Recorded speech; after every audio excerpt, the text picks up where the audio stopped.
నమస్తే రమగారు. నమస్తే జయ. రమగారు, సంసారంలో భార్యాభర్తల మధ్య ఎక్స్పెక్టేషన్స్ ఎంతవరకు ఉండొచ్చు? ఎంతైనా ఉండొచ్చు. ఎంతైనా ఉండొచ్చు. కాదు జయ, ఇద్దరు పెళ్లి చేసుకుంటారు. ఎందుకు చేసుకుంటారు పెళ్ళి? ఎక్స్పెక్టేషనే కదా. కదా, ఇప్పుడు మన పాతకాల పద్ధతి వివాహ వ్యవస్థ ఇవాళది నిన్నటిది మొన్నటిది కాదు, అప్పటిదో.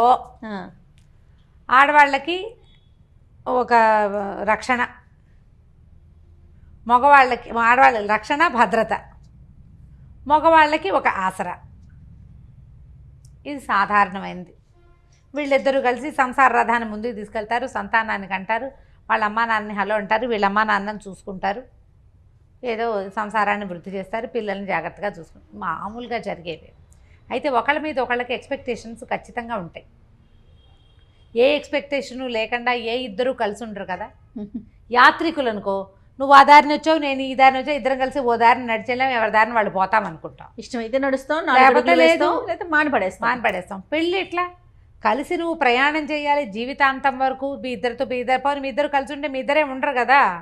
మీకేమో అటో కుటుంబం ఇటో కుటుంబం రెండు ఉంటాయి. మీ ఇద్దరు కలిసి ఓ కుటుంబం, మళ్ళీ మీకు సంతానం. అది సజావుగా జరిగేదే. ఇప్పుడు ఇదంతా గోల్ లేకుండా జరిగిన నాళ్ళు బాగానే ఉంటుంది. ఎవరికి ఎక్కువ ఎక్స్పెక్టేషన్స్ ఉన్నా ఇబ్బంది. అసలు లేకపోతే ఇంకా నువ్వు కలిసి ఉండటంలో అర్థమే లేదు. ఏదో కొంత ఉండాలి, ఎంతో కొంత. అయితే మితిమీరిన ఎక్స్పెక్టేషన్స్ కానీ, అసలు ఒక సాధారణమైన ఎక్స్పెక్టేషన్ కూడా తీర్చని తనం కానీ, ఈ రెండు కష్టం.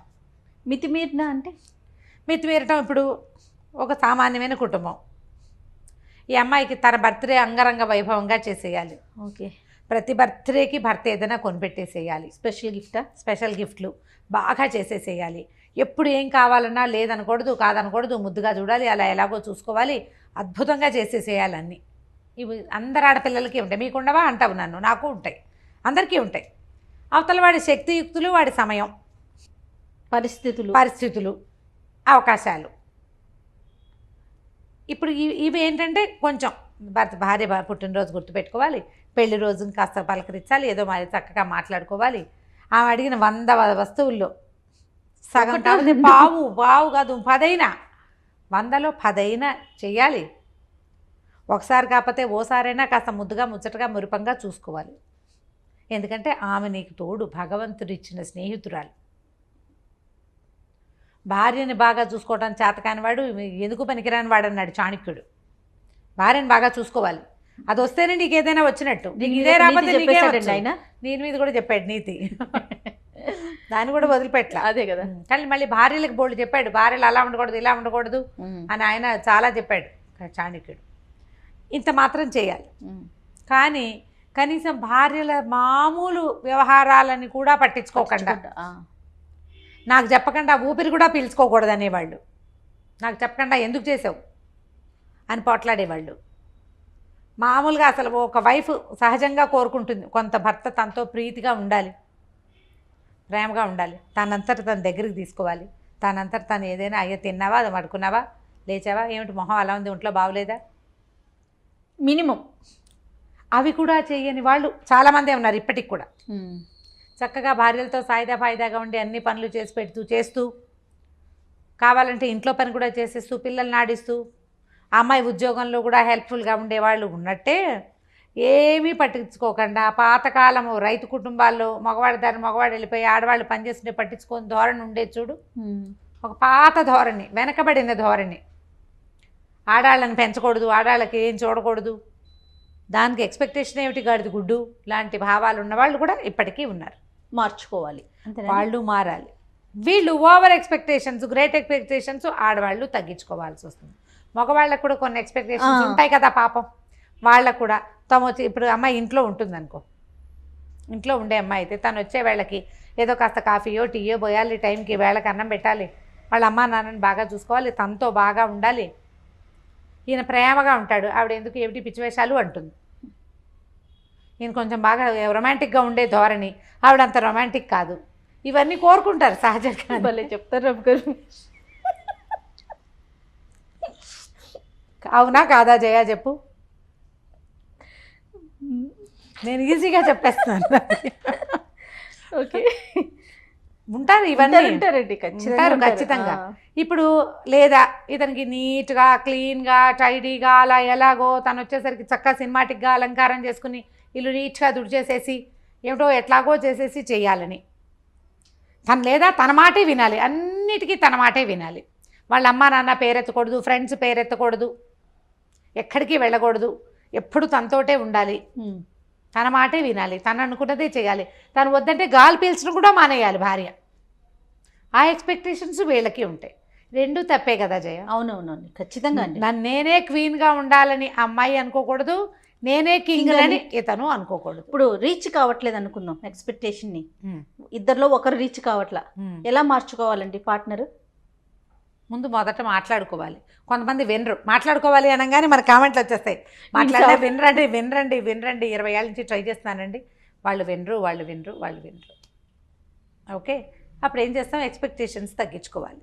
మనకి ఇంతంత ఉన్నాయనుకోండి, వాటిని చిన్నవి చేసుకోండి. ఓకే, కనీసం ఇది మీట్ అయ్యాం, విన్నరు అని తెలుస్తోంది. మీరు కొన్ని సంవత్సరాల నుంచి ప్రయత్నం చేస్తున్నారు కదా, అది వదిలేయండి.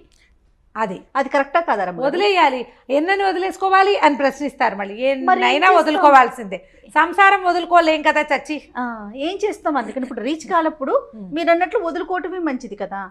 మన ఎక్స్పెక్టేషన్ మీట్ అయ్యే పద్ధతి అవతల వాళ్ళల్లో లేకపోతే వీళ్ళని వదిలేయటం కష్టం, కాబట్టి ఎక్స్పెక్టేషన్ వదిలేయటం సులువు కాదు రమ్మగారు. ఎవరితో చెప్పిస్తే మూడో వ్యక్తిని ఇన్వాల్వ్ చేస్తే మారుతారా? చేయొచ్చు, ప్రయత్నం చేయొచ్చు. కాకపోతే అందరి దగ్గర అది కుదరదు జయ. మూడో వ్యక్తిని ఇన్వాల్వ్ చేయొచ్చు. ఆ అమ్మాయికి ఒక మినిమం ఎక్స్పెక్టేషన్స్ ఉన్నాయి, వాటినైనా నువ్వు మీట్ అవ్వాలి అని అతను అక్కలో చెల్లెళ్ళో అమ్మలో ఫ్రెండ్సో చెప్పచ్చు. కానీ వాళ్ళు వినద్దు, వాళ్ళు మాత్రం అబ్బాయి అంతే నువ్వు అలా ఇవ్వే సర్దుకో అనేవాళ్ళు లేరు. ఉంటారు. వాడు అలాగే ఉంటాడు, నువ్వు సర్దుకో. వాడు అలాగే ఉంటాడు, నువ్వు అడ్జస్ట్ అవ్వు. వాడు ఎలా ఉన్నా నువ్వు అడ్జస్ట్ అవ్వు. వాడు నవ్వినప్పుడే నవ్వు, వాడు ఏడ్చినప్పుడే ఏడు. వాడు వద్దంటే మానేయి, అంతే. అలాంటి వారు కూడా ఉంటారు. ఇప్పుడు నేను కూడా అలాగే చెప్పాను చెయ్యమన్న ఒక అమ్మాయికి. అసలు అతను వెండు, ఏం చేస్తావు? ఎవరితోటి తెప్పించలేవు. వాళ్ళ అమ్మా నాన్న మాట కూడా అతను వెండు. మరి ఎట్లా రమ్మగారు అసలు ముందుకు ఎలా వెళ్ళగలుగుతాం? ఇప్పుడు ఒక ప్రేమ ఉండదు అలాంటి వాళ్ళతో, ఒక సంతోషం ఉండదు, ఇంకా మనిషి ఈదాల్సిందేనా? ఈదాల్సిందే జయ. జీవితాలు ఇంకొక రకంగా ఉండవు. ఈదకుండా ఈత మానేసి ఫారిన్ కంట్రీస్లో లాగా లేదా ఎవరిలాగానో నేను వీడితో ఈదను అని ఇంకోటి తీసుకునే అవకాశం, ఈ చొక్కా నచ్చలేదని ఇంకో చొక్కా వేసుకునే అవకాశం ఉంటుందా జీవితానికి జయ? అది అడ్వైజబుల్లేనా? కాదు. ఎన్ని చొక్కాలు మారుస్తాం మనము? పైగా ఎప్పుడు ఒక మనిషి ఎక్స్పెక్టేషన్ని ఇంకో మనిషి మీట్ అవ్వటం అనేది తక్కువగానే ఉంటుంది. తక్కువే. నాకు కావాల్సినట్టుగానే చేసేవాళ్ళు చాలా తక్కువ ఉంటారు. దొరకరు. చాలా అంటే చాలా తక్కువ. అసలు ఇలసాటి లేని జంట అని మనం భావించే వాళ్ళల్లో కూడా ఎంతో కొంత అన్బన్ ఉండే ఉంటుంది. ఎందుకంటే ఇప్పుడు భార్యాభర్తలు అనగానే వాళ్ళు ఒక చోట పెరుగుతారు, వాళ్ళ రకం వేరు, మనం ఒక చోట పెరుగుతాం, మన రకం వేరు. ఈ రెండు రకాలు కలిసేటప్పుడు అది ఇట్లా లక్క బంగారంలాగా అతుక్కుపోవాలి. లక్క వేరు, బంగారం వేరు. ఎవరి గుణం వాళ్ళకే ఉంటుంది. మీరు కలిసి ఉండాలన్న ఒక్క గుణం ఉంటే ఇక ఎక్స్పెక్టేషన్స్ ఉన్నా నడుస్తూనే ఉంటాయి. ఆ నస నడుస్తూనే ఉంటుంది, ఇది నడుస్తూనే ఉంటుంది, ఇది ముందుకు వెళ్ళిపోతూ ఉంటుంది. ఇప్పుడు లక్క బంగారం ఒకటి కాదు కదా. కాదుగా. దానికి అసలు విలువే లేదు. లక్కకి బంగారానికి విలువ ఉంది, కానీ పల్చటి రేఖ అయితే వంగిపోతుంది. లక్క ఉంటే వంగిపోకుండా అది గట్టిగా ఉంటుంది. అవునండి, కరెక్ట్. ఇప్పుడు ఈ రెండు ఒకదాని గుణాన్ని ఒకటి అంటుకుంటాయా? ఇవి పాతకాలపు మాటలు కదా జయ. నేను వెనకబడిన దానిలాగా కనపడతాను, కానీ వీటిలో ఎంత విలువ ఉంది? విలువ ఉందో లేదో. మాటలో ప్రతి అక్షరం ఒక బంగారం అన్నమాట, వజ్రం లాంటి మాట కదా. పాత మాట ఇది, లక్కా బంగారం. ఎందుకు కలిసి ఉండాలి? మనం ఎందుకు కలిసి ఉండాలి? వంగిపోకూడదంటే కలిసి ఉండాలి, విలువ పెరగాలి అంటే కలిసి ఉండాలి.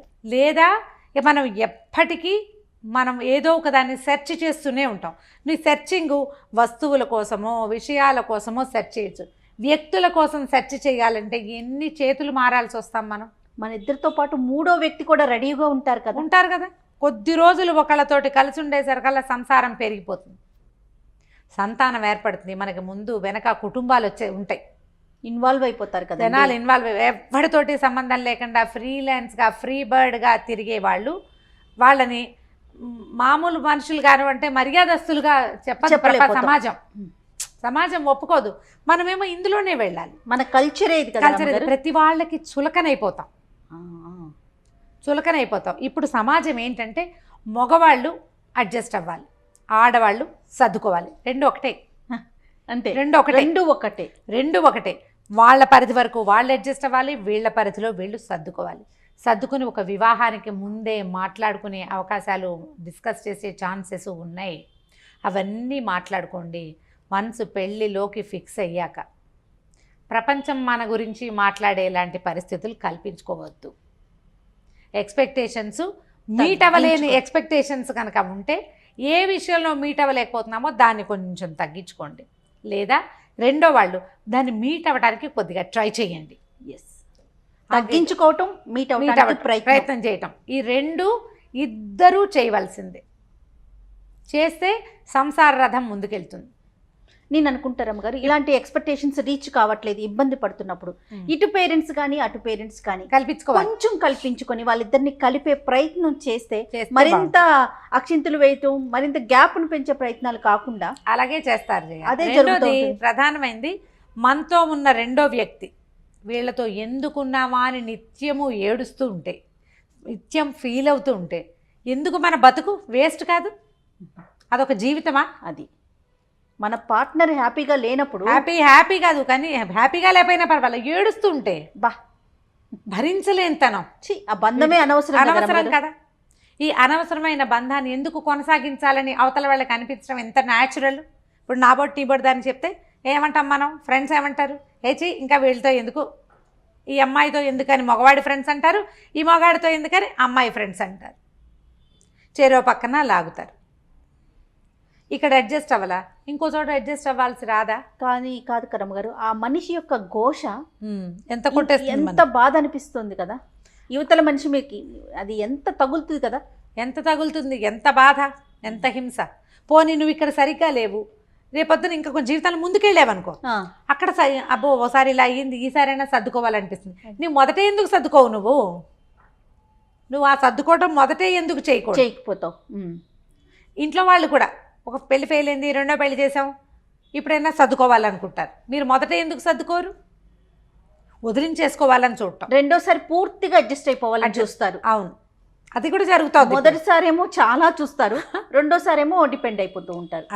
అది కొంచెం ఆలోచించండి. కుటుంబాల్లో ఆలోచించాలి, పెద్దవాళ్ళు ఆలోచించుకోవాలి. వైఫ్ అండ్ హస్బెండ్ పెళ్ళిళ్ళు చేసుకున్నటువంటి వాళ్ళు ఆలోచించాలి. వీళ్ళ మధ్య సంతానం అంటే వాళ్ళ గురించి ఆలోచించాలి. ఓకే, లెట్ ఇట్ బి, ఇప్పటిదాకా ఏదో అయ్యింది, ఇప్పుడైనా ఒక మ్యారేజ్ కౌన్సిలర్ దగ్గరికి వెళ్దాం. ఇవి నా ఎక్స్పెక్టేషన్స్, ఇతను మీట్ అవ్వట్లేదు అని అమ్మాయి చెప్పి, ఇది నా ఎక్స్పెక్టేషన్స్, ఈ అమ్మాయి మీట్ కావట్లేదని ఆయన చెప్పి, మధ్యలో ఒకళ్ళని పెట్టుకుని ఈ రెండు ఎక్స్పెక్టేషన్స్ ఈ పొడుగులు ఉన్నాయి కదా, వాటిని ఇట్లా ఇట్లా దగ్గరికి తగ్గించుకోవటం చేసుకుంటే కొంత బెటర్గా ఉంటుంది. ప్రయత్నం చేసి తీరాలి ఖచ్చితంగా. ఇప్పుడు మన సమాజం చాలా చిన్నది, ప్రపంచం పెద్దదైపోయింది, సమాజం మాత్రం చిన్నది, సమాజాలు చిన్నవైపోయినాయి. ఈ చిన్నవైన సమాజాల్లో మనకి భగవంతుడు తోడుగా ఇచ్చిన ఒక పెళ్ళితో ఇచ్చిన వ్యక్తిని చెడగొట్టుకోవద్దు. వాళ్ళంతా చేసుకోవట్లేదా రెండో పెళ్ళి, మూడో పెళ్ళి, 36వ పెళ్ళి అంటే మరి వాళ్ళ పిల్లల జీవితాలు ఎలా ఉన్నాయో ఒకసారి చూడండి. అంతే కదా. వాళ్ళ పిల్లల భవిష్యత్తు ఏమిటి, వాళ్ళ మానసిక స్థితి ఏమిటి, ఎంత ఇన్సెక్యూరిటీ తోటి బాధపడతారు ఆ పిల్లలు. ఎవరినో చూసి వాత పెట్టుకోకూడదు కదా. ఇప్పుడు తప్పనిసరి పరిస్థితులు కొన్ని ఉంటాయి జయ, చాలా క్రూరమైన వాళ్ళు, లేకపోతే మానసిక స్థితి సరిగ్గా లేని వాళ్ళు, వీళ్ళవి ఎక్కడ ఏ రకమైన అడ్జస్ట్మెంట్కి అవకాశం లేని వాళ్ళు, ఇంకా వేరే దారి లేనప్పుడు వేరే కథ. అడ్జస్ట్ అయితే సరిపోతుంది అనిపించినప్పుడు మాత్రం, మీకు అనిపించదు అడ్జస్ట్ అయితే సరిపోతుంది, మీ ఫ్రెండ్స్, మీ కలీగ్స్, మీ పేరెంట్స్ నువ్వు కాస్త తగ్గు అని చెప్తే తగ్గిపోండి. ఎక్కడ తగ్గాలో ఆలోచించుకోండి. ఇది కాదు, ఇది తగ్గినా కూడా ఏమీ పొసగదు అంటే ఇక చేయగలిగేది ఏమీ లేదు. అందరి దారే గోదారి, మన దిగును తప్పదు కదా. అంతేకా. కానీ అడ్జస్ట్మెంట్ అయితే సరిపోతుంది అని అనుకున్న విషయాల్లో కొంచెం తగ్గించండి, కొంచెం పెంచండి, మొత్తానికి సర్దుకుని ఉండండి. అంతే. సూపర్. నమస్తే. నమస్తే చెయ్యి.